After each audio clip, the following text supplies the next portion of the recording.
बिस्मिल्लाहिर्रहमानिर्रहीम। अस्सलाम वालेकुम बच्चों, कैसे हो बच्चे आप लोग? यकीनन ठीक होंगे। आज हमारा दूसरा लेक्चर है और पहले लेक्चर में हमने क्या किया, गुज़िश्ता लेक्चर में हमने सिलेबस के मुतालिक पढ़ा और फहरिस्त के साथ सिलेबस को समझा और इम्तिहानी बोर्ड का पेपर जो है उसको समझा कि उसको किस तरह से हल किया जाता है। ठीक है, ये दोनों चीज़ें हमने समझी। उसमें कोई मैंने आपको होम असाइनमेंट नहीं दिया क्योंकि मैंने चैप्टर आपको नहीं पढ़ाया था, इसलिए मैंने कोई होम असाइनमेंट आपको नहीं दिया। ठीक है, आज हमारा जो है मौजू आज बताया था मैंने आपको कि आज हिस्सा नसर में से हमने क्या पढ़ना है। हिस्सा नसर में आज हमारे पास टॉपिक क्या है, मजमून है रस्म व रिवाज की पाबंदी के नुकसान। ठीक है, सबक का नाम है, मुसन्निफ का नाम है सर सैयद अहमद खान। ठीक, तो बेटा आज सबसे पहले चैप्टर को पढ़ने से पहले हम उसके मुसन्निफ के बारे में अच्छी तरह से पढ़ लें, समझ लें। जैसे कि हम जानते आए हैं, पढ़ते आए हैं सर सैयद अहमद खान के बारे में। ठीक है, और आज हम उसे तफसील से पढ़ेंगे। क्यों? क्योंकि हमारा हिस्सा जीम में जो क्वेश्चन आता है, हिस्सा जीम में सवाल नंबर 9 जो आता है 12 से 15 हेडिंग का, आज हम उसके मुतालिक भी साथ साथ जो है सर सैयद अहमद खान को इस तरह पढ़ेंगे कि वो 11 हेडिंग जो है हम आज समझ लें। ठीक है, वो 11 हेडिंग्स भी मैंने आपकी यहाँ पर उतार दी हैं। ठीक है, ये देखिए सही है, नज़र आ रहे होंगे आपको। और इस 11 की 11 हेडिंग को आज हम समझेंगे। ठीक है, तो फिर आपको हम सजीम वाला क्वेश्चन नंबर 9 आपके समझ में भी आ जाएगा और सर सैयद अहमद खान का तारुफ भी हो जाएगा और सर सैयद अहमद खान के बारे में आप तफसील से समझ भी सकेंगे। ठीक है, तो आते हैं हम अपने टॉपिक की तरफ। जो हमारा टॉपिक है रस्म व रिवाज की पाबंदी के नुकसान, उसके मुसन्निफ का नाम है सर सैयद अहमद खान। सर सैयद अहमद खान के बारे में आज हम पढ़ेंगे, समझेंगे और इनको पढ़ना और समझना इंतहाई ज़रूरी है कि जब तक हम मुसन्निफ का तारुफ और मुसन्निफ के बारे में तफसील से नहीं पढ़ेंगे, जानेंगे, तब तक हम चैप्टर को समझ नहीं सकेंगे, मज़मून को समझ नहीं सकेंगे। ठीक है, तो सर सैयद अहमद खान के बारे में कौन नहीं जानता, किसी तारुफ के मोहताज नहीं है। नसर निगारी के मोड़ से आला उन्हें कहा जाता है। ठीक है, उनका तारुफ, बच्चों जब भी हम किसी का तारुफ पेश करते हैं, वो कहाँ से पढ़े, वो कहाँ पैदा हुए, उन्होंने क्या क्या पढ़ा, क्या क्या उन्होंने किया, उनका तमाम जो ज़िंदगी के मामूलात थे उसके बारे में जब जो है हमें जितनी इंफॉर्मेशन हो वो हम तारुफ वाली हेडिंग में डालते हैं, जिसे हम इब्तिदाई ज़िंदगी की हेडिंग भी कहते हैं। ये देखिए, ये है तारुफ की हेडिंग। ठीक है, तारुफ की हेडिंग में हमने तारुफ की हेडिंग डाल दें या इब्तिदाई ज़िंदगी। जब भी हम ये क्वेश्चन हल करने बैठेंगे सर सैयद अहमद खान की नसर निगारी पर तबसरा, तो सबसे पहले हम ये वाली हेडिंग डालेंगे, यानी कि तारुफ, कि सर सैयद अहमद खान कहाँ पैदा हुए, कहाँ से पढ़ा, क्या क्या किया, वो उनके कारनामे वगैरह सब जो है इसमें आ जाएंगे। ठीक है, और हेडिंग में ज़रूरी नहीं कि हम तारुफ लिखें, हम इब्तिदाई ज़िंदगी भी लिख सकते हैं, हालात ज़िंदगी भी लिख सकते हैं, कुछ भी करके हम हेडिंग को डिफ़ाइन कर सकते हैं। लेकिन पहली हेडिंग यही होगी, जब तक हम ये वाली हेडिंग नहीं लिखेंगे हम आगे नहीं बढ़ सकते। ठीक है, तो सर सैयद अहमद खान के बारे में थोड़ा सा मुख्तसरन जो है तारुफ पहले उनका बता दूँ, फिर बाकी की सारी हेडिंग बताती जाऊँगी, तो एक तफसीली क्वेश्चन जो है वो बन जाएगा। ठीक है, 1817 में पैदा हुए, तो वालिद का नाम सैयद मुत्तकी था। ठीक है, इब्तिदाई तालीम जो है इन्होंने घर पे हासिल की, क्योंकि वालिद जो है थे उन्होंने उनके जो है इब्तिदाई तालीम पर बड़ी तवज्जो दी। नामवर असातिज़ा से उन्होंने उर्दू, फ़ारसी, अरबी और इन सब चीज़ों की जो है तालीम हासिल की। फ़लसफ़ा, मंतक़, तसव्वुफ़ का इल्म इन्होंने हासिल किया। ठीक है, और नामवर असातिज़ा में उनका शुमार होता था। ठीक है, जज के ओहदे पर भी रहे और एक साफ़ी, मुफस्सिर कुरान, उस्ताद, मुसल्ला, मुदब्बिर जो है सर सैयद अहमद खान को कहा जाता है। मुर्शे आला उनको क्यों कहा जाता है? मुर्शे आला ने इसलिए कहा जाता है कि उन्होंने उर्दू नसर को आसान बनाया। उर्दू नसर की इब्तिदा तो गालिब ने डाल दी थी खतूत से, ठीक है, लेकिन उस नसर को नहायत आसान और सलीस सर सैयद अहमद खान ने बनाया, क्योंकि जिस तरीक़े की नसर गालिब ने लिखी थी और जिस तरह की नसर सर सैयद अहमद खान लिखते थे उसमें बहुत फ़र्क था। सर सैयद की नसर बहुत आसान और सहल होती थी, जिसमें जाबजा अंग्रेज़ी के अल्फाज भी शामिल होते थे, और सर सैयद अहमद खान का ये बहुत अजीम कारनामा है कि उन्होंने उर्दू नसर को आसान किया और इसमें अंग्रेज़ी के अल्फाज शामिल करके मुसलमानों को अंग्रेज़ी से भी हम आहंग किया। दूसरी बात, वो चाहते थे कि मुसलमान जो है وہ انگریزی یعنی کہ جدید تعلیم حاصل کریں تاکہ زمانے کے تقاضوں پر پورا اترے، ٹھیک ہے۔ وہ اس مقصد کے تحت انہوں نے علی گڑھ یونیورسٹی اور جو ہے اسکول قائم کیا اور بہت سارے اس نوعیت کے کام کیے۔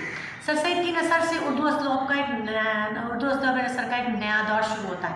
حال ہی نے ان کی زندگی کو 3 ادوار میں تقسیم کیا ہے، ٹھیک ہے۔ پہلا دور کہلاتا ہے 1840 سے 1857 تک کا، ٹھیک ہے۔ یہ وہ تقلیدی دور ہوتا ہے جب جو ہے کتابوں کے تراجم کیے جاتے تھے، ٹھیک ہے۔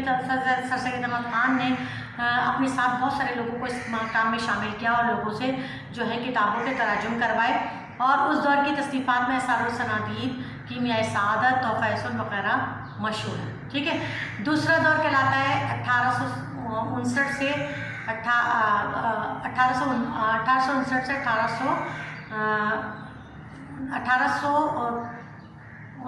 1869 تک، ٹھیک ہے۔ یہ اس دور میں وہ انگلینڈ چلے گئے تھے، ٹھیک ہے۔ انگلینڈ چلے گئے، انگریزوں کی طرز تعلیم سے بہت متاثر تھے۔ اس دور کی تصانیف میں لائل محمڈن آف انڈیا، تبین الکلام وغیرہ جو ہے نظر آتے ہیں، ٹھیک ہے۔ وہ انگریزوں سے بہت متاثر تھے اور اسی طرز پہ انہوں نے اپنی کتابوں کو لکھا۔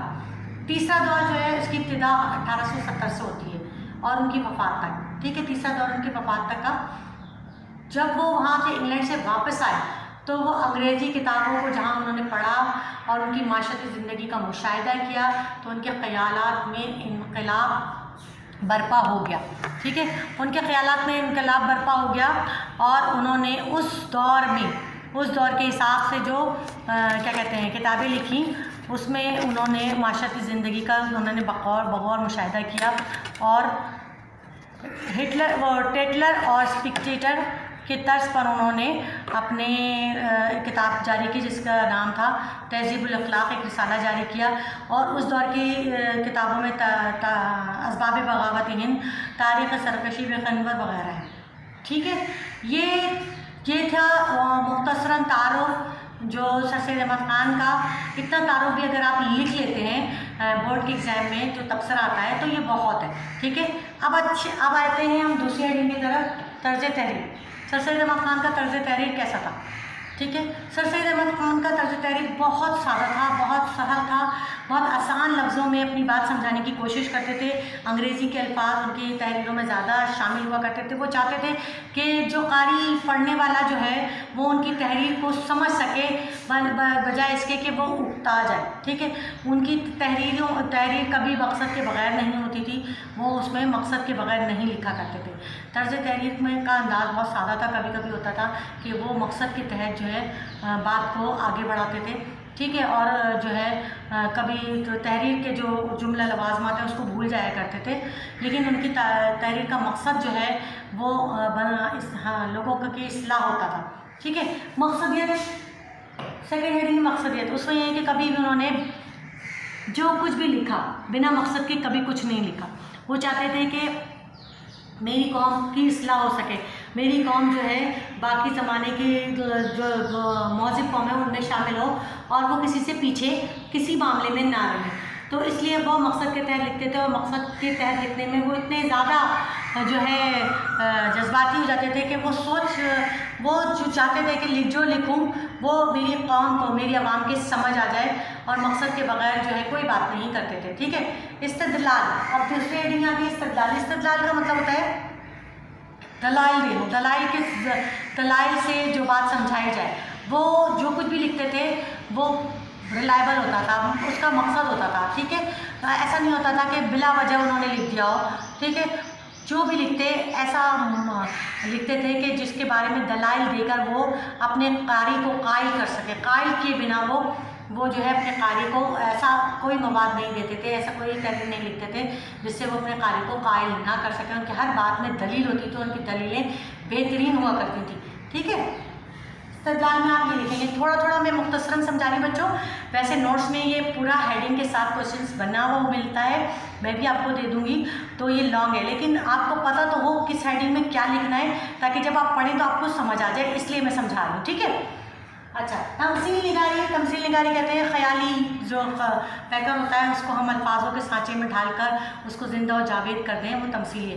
तो तमसील ख़याली पैकर जैसे गौसर सैयद अहमद ख़ान का आप लोगों ने सबक 9th मैट्रिक में है, किसी में है, पढ़ा होगा, गुजरा हुआ ज़माना और उम्मीद की खुशी, जिसमें उन्होंने ख़याली तसव्वुर में बैठकर ज़माने को याद किया कि अगर ऐसा होता तो मैं उस दौर में होता तो क्या होता। तो ख़याली पैकर को अगर अल्फाजों के सांचे में ढाल कर उसको ज़िंदा जावेद किया जाए तो वो तमसील निगारी कहलाई जाती है। और तमसील निगारी भी सर सैयद की तहरीर का खासा हिस्सा थी और उसमें उन्होंने खासा लिखा है और अच्छा लिखा है। ठीक है, अब आती है हमारे पास तशबीहात और इस्तिआरात का इस्तेमाल। ठीक है, तशबीहात इस्तिआरात बहुत अच्छे उम्दा हुआ करते थे, वो मिसालें दिया। तशबीहात का मतलब होता है मिसालें देना। जब भी वो कोई बात ऐसी करते थे जिसमें मिसाल देना पड़ जाए तो बड़ी उम्दा ढूंढ के मिसालें लाया करते थे और वो मिसालें देकर अपने कारी को मुतमईन किया करते थे। उनकी तशबीहात और इस्तिआरात कमाल की होती थी। ठीक है, अच्छा, तहरीरी नक़ाइस क्या था? सर सैयद अहमद ख़ान की तहरीरी नक़ाइस में हम ये कह सकते हैं कि जब भी सर सैयद अहमद ख़ान अपनी तहरीर लिखा करते थे, मतलब जो भी कुछ लिखा करते थे, तो उसमें वो इतने जज्बाती हो जाते थे कि वो ये सोचते कि कहाँ से कवायद और ज़वाबित और ग्रामर की उन सब चीज़ों को भूल जाया करते थे। वो बस चाहते थे कि कभी कभी उनके जुमले इतने तवील हुआ करते थे कि पढ़ने से एकदम बोरियत का एहसास होने लगे, लेकिन उन जुमलों में कोई ना कोई मकसद, कोई ना कोई पैगाम होता था जिसको पढ़कर कारी जो है फिर मुतमईन हो जाता था। इसलिए कभी कभी उनकी जो तहरीरों में कहीं ना कहीं वो भटकते हुए नज़र आते थे। तो ये इनकी तहरीरी नक़ाइस है, लेकिन वो सब पर गालिब आ जाते थे जब उनका मकसद जो है आवाम समझ सकती थी और आवाम की इस्लाह हो जाती तो उनका मकसद पूरा हो जाता। ठीक है, अब जो है तसनीफ़ात, उनकी तसनीफ़ात जो है बहुत सारी किताबें उनकी, जिसमें उनमें जामे जम, कीमियाए सादत, तहज़ीबुल इख़लाक़, सरकशी ख़नवर और तहज़ीबुल इख़लाक़, तबय्युन इक़लाम, असबाब बग़ावत हिंद, ये इनकी किताबों के नाम हैं। जब हम तसनीफ़ात की बात करते हैं तो उनकी किताबों के नाम लिखते हैं। नाक़दीन क्या है बेटा, ये क्या हेडिंग होती है? नाक़दीन क्या है, क्या मतलब होता है? सर सैयद अहमद ख़ान के बारे में तनक़ीद निगारों ने क्या कहा है, उनके बारे में वो क्या कहते हैं और उन्होंने क्या राय दी है। हमें 1 से 2 से 3 लोगों की राय जो है उसमें लिखना पड़ती है, तब जाके ये सवाल कंप्लीट होता है। जैसे हाल ही कहते हैं उनका कलम जो है बेलगाम घोड़े की तरह भागता है, कौम तक पहुँचाने के लिए जो भी लिखा बेहतरीन लिखते हैं। ये कहाली की उनके बारे में राय है। इसी तरह हम बहुत सारे हमारे नाक़दीन हैं, तनक़ीद निगार हैं जिन्होंने इनके बारे में राय दिए, तो वो हम उसमें 1 से ज़्यादा 3 कम अज़ कम लिख दें तो हमारा ये सवाल कंप्लीट हो जाता है। ठीक है, सर सैयद अहमद ख़ान के बारे में मैंने आपको तफ़सीलन बता दिया बच्चों। सर सैयद अहमद ख़ान किसी तारुफ़ के मोहताज नहीं है, हेडिंग वाइज मैंने बता दिया, तारुफ़ आपको बता दिया, समझा दिया। ठीक है, और उनका ये रस्म व रिवाज की पाबंदी के नुकसानात, हमारा चैप्टर मक़ालात सर सैयद से लिया गया है, ये इनकी किताब का नाम है। जब भी हम कोई मज़मून पढ़ेंगे तो उसके आखिर में देखिएगा, किताब के आखिर में सवाल जो है चैप्टर के आखिर में नीचे लिखा होगा किताब का नाम कि हमारी किताब में ये चैप्टर या ये मज़मून कहाँ से लिया गया है। तो ये मक़ालात सर सैयद से लिया गया है और रस्म व रिवाज की पाबंदी के नुकसानात इसका नाम है। ठीक है, सर सैयद अहमद ख़ान के बारे में पढ़ा उन्होंने, रस्म व रिवाज की पाबंदी के बारे में, जैसे कि नाम से ज़ाहिर हो रहा है रस्म व रिवाज की पाबंदी के नुकसानात। ठीक है, तो ये जो उन्वान है उन्होंने इसमें रस्म व रिवाज की पाबंदी के बारे में बताया कि बाइजाद के ज़माने से जो रस्मात चली आ रही हैं और हम ज़ोर शोर से उसकी पाबंदी करे चले जा रहे हैं, इस पर गौर नहीं कर रहे, उस पर जो है थोड़ा सा गौर फिक्र करने की ज़रूरत है, क्योंकि जिस दौर में वो रस्में ईजाद हुई थी वो उस दौर की ज़रूरत थी, उस वक्त का तकाजा था। लेकिन आज के दौर में अगर हम रस्मात को जारी रख रहे हैं या कर रहे हैं तो पहले हमें देखना चाहिए कि कहीं इससे हमारे वक्त का ज़िया या पैसे का ज़िया या हमारा कोई नुकसान तो नहीं हो रहा। अगर हो रहा है तो सबसे पहले हमें उस पर गौर करना चाहिए। अगर हम समझते हैं कि कुछ रस्में ऐसी हैं कि जिनमें हम तरमीम करके उनको जारी और सारी रखते हैं जिससे कोई नुकसान नहीं हो रहा, तो हम उसे जारी और सारी रख सकते हैं। लेकिन जो है एक तरह से ढोल पीटने वाला जो मुहावरा है वो हम नहीं कर सकते, क्योंकि हम पढ़ी लिखी कौम है, हमें शऊर है कि हमको क्या जारी रखना चाहिए और क्या नहीं। तो उन्होंने इस सबक में बताने की कोशिश की है। नेक्स्ट लेक्चर में हम ये सबक और इक़्तिबास की तशरीह पढ़ेंगे। तो बच्चों आप से गुजारिश है कि जो कुछ आपको समझ में आया है, 11 हेडिंग्स मैंने करवा दी, वैसे 15 हेडिंग्स होती है, लेकिन अगर आपने 11 हेडिंग भी भरपूर कर ली तो ये सवाल कंप्लीट हो जाता है, ठीक है। 9 हेडिंग्स मैंने बताई हैं, ठीक है। तो आपने अगर 11 हेडिंग्स भी कर ली तो ये सवाल कंप्लीट हो जाता है। आपको करना क्या है, अब आपको करना ये है कि सर सैयद अहमद खान की तारुफ की हेडिंग, तहरीर की हेडिंग और मकसदियत, ये 3 हेडिंग के बाद 3 हेडिंग्स को अपने अल्फाजों में थोड़ा सा बढ़ा चढ़ा के लिख कर होम असाइनमेंट में काम करना है, ठीक है। आज के लेक्चर को यहीं तक रखते हैं, ठीक है। अगले लेक्चर में हम रस्म व रिवाज की पाबंदी के नुकसानात सबक पढ़ेंगे और उसके इसबाब की तशरीह करेंगे। लिहाजा किताब बच्चों ज़रूर लाइएगा और एक रजिस्टर भी रखिएगा ताकि हम साथ साथ अपना काम भी जारी रखें। अब यहाँ तक रखते हैं, मुझे इजाज़त दीजिए। अल्लाह हाफ़िज़।